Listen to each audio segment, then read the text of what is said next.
ఏదైతే విజయవాడ కానీ లేదంటే కనుక అటు పిఠాపురం సైడ్ వచ్చిన వరదలు ఏలేశ్వరం దాని గురించి వచ్చిన వరదల్లో కానీ ప్రభుత్వం పూర్తిగా ఫెయిల్ అయిపోయింది అంటూ జగన్మోహన్ రెడ్డి పదే పదే వ్యాఖ్యలు చేయడానికి గల కారణం ఏమనుకోవచ్చు అంటారు? నిజంగానే ప్రభుత్వం పూర్తిగా ఫెయిల్ అయిందంటారా వరద సహాయ కార్యక్రమాల్లో?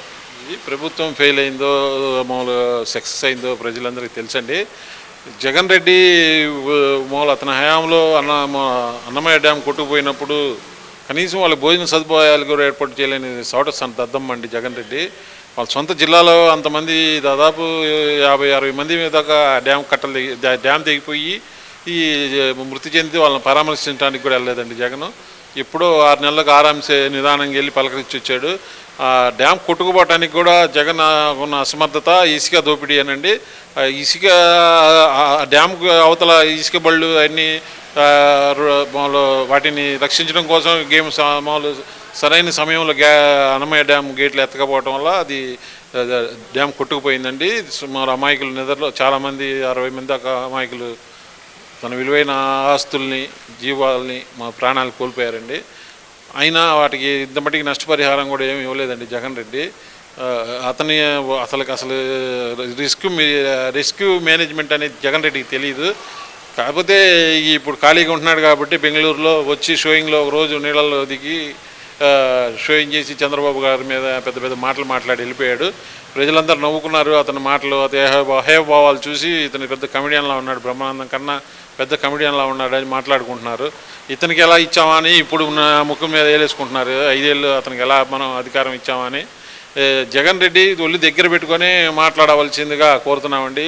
నీకు వచ్చిన 11లో ఈసారి దాంట్లో ఒకటి ఎగిరిపోయి ఒకటే మిగిలే పరిస్థితులు ఉన్నాయి. నీకు జాగ్రత్తగా ప్రజల్ని మంచి హృదయంతో వెళ్ళు, స్వార్థం లేకుండా వెళ్ళి ప్రజల్ని పలకరించి వాళ్ళు నీకు మ్యాక్సిమం నువ్వు చేయగినంత సహాయం చేయాలి. కానీ అబార్డాలు వేసి వచ్చినంత మాత్రం నీకు వచ్చే ప్రయోజనం లేదని మేము తెలియజేస్తున్నామండి. ముఖ్యంగా చూస్తానుక వరద సహాయ కార్యక్రమాల్లో కూటమి ప్రభుత్వం పూర్తిగా విఫలమైపోయింది. వాళ్ళకి సహాయం అందించడంలో కూడా, వాళ్ళకి నిత్యావసర సరుకులు అందించడంలో కూడా పూర్తిగా విఫలమైపోయింది. ఏదైతే జగన్మోహన్ రెడ్డి గారు ₹1,00,00,000 ప్రకటించారో దాంట్లో 1,75,000 వాటర్ బాటిల్స్, 1,00,000 పాల ప్యాకెట్లు ఒక విడతగా అందించాము. రెండో విడతగా 50,000 నిత్యావసర సరుకుల ప్యాకెట్లు అందిస్తున్నాం. మాకు ప్రచారం ముఖ్యం కాదు, ఓన్లీ పేదల అభ్యున్నతే మాకు ముఖ్యమంటూ దేవినేని అవినాష్ చేస్తున్న వ్యాఖ్యలను అసలు ఎలా చూడవచ్చు అంటారు? దేవినేని అవినాష్ అనేవాడు పెద్ద పోరంపోకండి. వాడు వేస్ట్ ఫెలో. అతను రేపో ఎల్లుండో మామూలు కటకటాలు వెనక్కి వెళ్తాడు.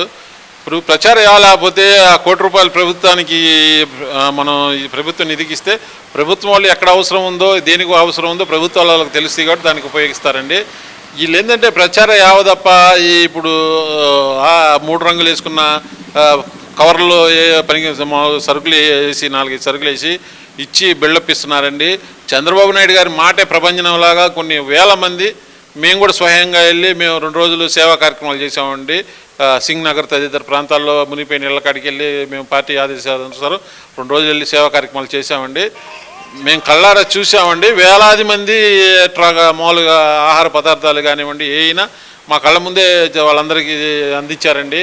ఈ జగన్ రెడ్డి ఈ కనీసం ప్రభుత్వానికి ఎవరైనా 6 నెలలు టైం ఇస్తారండి వాళ్ళ విమర్శలు చేయడానికి. ప్రభుత్వం కురుకుపోవడానికే అన్నీ కుదురుకొని అన్ని శాఖల్లో అంతా సెట్ అవ్వడానికి 6 నెలలు పడుతుంది. ఇతను 3 నెలల నుంచే ఇంకా అసలు రేపే నేను పదవిలో కూర్చోవాలన్నంత ఆక్రోశంతో అన్నీ చేస్తున్నాడు. ఇలాంటి దుర్మార్గమైన శాసనసభ్యుడు, పులివెందుల శాసనసభ్యుడిని ఆడ చూడలేదండి. అంటే ఇక్కడ ఇంకో విషయం కూడా ఏంటంటే మొన్న జగన్మోహన్ రెడ్డి ఏలేశ్వరం అక్కడ పిఠాపురం వెళ్ళినప్పుడు కూడా ఆయన నీకు 15,000 అంటూ ఏ విధంగా పిల్లల దగ్గర అయితే కనుక మాట్లాడారో అదేవిధంగా ఈరోజు దేవినేని అవినాష్ కూడా మాట్లాడుతున్నారు. మరి దాన్ని ఎలా చూడవచ్చు అంటారు? ఏమండి అసలు రాజకీయ నాయకుడిగానే మేము భావించలేదండి. దేవినేని వాడు ఆకురవుడి అండి. వాళ్ళ నాన్నగారి పేరును వాడుకొని రాజకీయాల్లోకి వచ్చి ఏదో చేద్దామని చేస్తున్నాడు. జగన్ నమ్మి పార్టీ మీద దాడి చేసిన దుర్మార్గుడు అండి. వాడిని పార్టీ కానీ కార్యకర్తలు సర్ది చెప్పకపోతే వాడికి ఈపాటికే నూకలు చెల్లిపోయాయి దేవినేని అవినాష్ గారికి.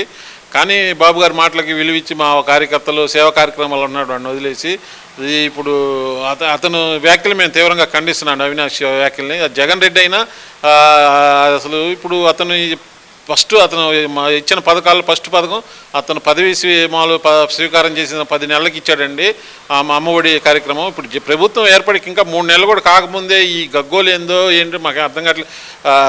అసలు ఖజానాలో రూపాయి లేకుండా అన్ని భారీ అప్పులు చేసి ఏదైనా కేంద్ర సాయం అడిగినా కానీ మీకు అది ఇచ్చాను ఇది ఇచ్చాను వాళ్ళు చెప్తున్నారు. ఇంకా ఇప్పుడు అన్నీ మేము ఎట్లా చేయాలి బాబు గారు అన్ని ప్రయత్నాలన్నీ చేస్తుంటే ఇంకా సహాయపడాల్సింది పోయి ఈ విధంగా చేస్తున్నాడంటే జగన్ అసలు మనుషుల లెక్కలలో కాదండి, అన్ని రాక్షసుల లెక్కలు వేయాలి. మనం ఈ ప్రజలు ఈ విషయాలన్నీ గమనించవలసిందిగా కోరుతున్నామండి. నిన్న బాలినేని శ్రీనివాస్ అతను మాట్లాడుతూ కార్పొరేటర్లందరూ తన అనుకూలమైన కార్పొరేటర్లతో మాట్లాడుతూ తల్లి కాంగ్రెస్లో ఎప్పుడైనా సరే పిల్ల కాంగ్రెస్ కలిసిపోయేదే, ఇప్పుడు కనుక షర్మిల అడ్డుపడకపోయినట్టయితే కనుక ఈ పాటికే కలిసిపోతుందంటూ ఆయన చేసిన వ్యాఖ్యలు, ఇప్పుడు కాకపోతే వచ్చే సంవత్సరం అయినా సరే పిల్ల కాంగ్రెస్ తల్లి కాంగ్రెస్లో కలుస్తుందంటూ ఆయన చేసిన వ్యాఖ్యలను ఎలా చూడాలంటారు? మరి అసలు పార్టీ ఉండదండి, కలవడం పక్కన పెడితే అసలు వైసీపీ పార్టీ అనేది కాలగర్భంలో కలిసిపోవడానికి రెడీ అవుతుందండి. ఇప్పుడు అతను ఎప్పుడు రిజల్ట్స్ వచ్చిన వారానికే పార్టీని కాంగ్రెస్కి అమ్మడానికి ప్రయత్నించాడు జగన్ రెడ్డి. దాంట్లో భాగంగానే డీకే శివకుమార్ వీళ్ళందరితో చర్చలు కూడా జరిపాడు. కానీ షర్మిల గారు గట్టిగా తన గళం వినిపించేటప్పటికి వాళ్ళు వెనక్కి తగ్గారండి. ప్రజల్లో పరుగు పోయిద్దని చెప్పి ఈ జగన్కి విలువలు నైతిక విలువలు అన్నీ ఏం లేవండి. అసలు అతను ఏ విధంగా అసలు రాజశేఖర రెడ్డి గారికి పుత్రుడయ్యాడు మాకు అర్థం కావట్లేదు. పండిత పుత్ర పరం శుంఠ అంటారు పెద్దోళ్ళు, దానికి నిదర్శనం జగన్ రెడ్డి అండి. ఈ పాటికి ఎప్పుడు అమ్మేసేవాడండి దాన్ని, కాకపోతే ఆ పరిస్థితులు అనుకూలించగా ఇలా ఉన్నాడండి.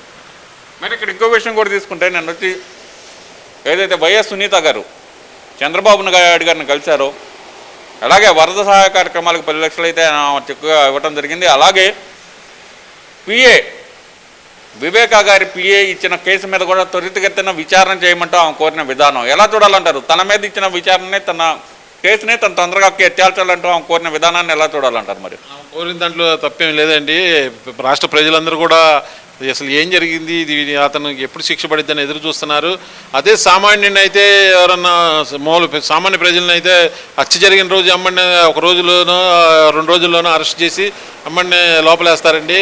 ఇతను హై ప్రొఫైల్ పొలిటీషియన్ కాబట్టి అవినాష్ రెడ్డి జగన్ రెడ్డి ఇప్పటికి 5 సంవత్సరాలు దాటిందండి వాళ్ళ అంతకుల్ని పట్టుకుని లోపలేయడానికి. కేసును త్వరగతిన పూర్తి చేసి ఆ శిక్ష అంతకులకి శిక్ష పడేలా చేయాలని చంద్రబాబు నాయుడు గారిని ప్రజలందరూ కోరుతున్నారండి. ఓకే అండి, థ్యాంక్ యూ.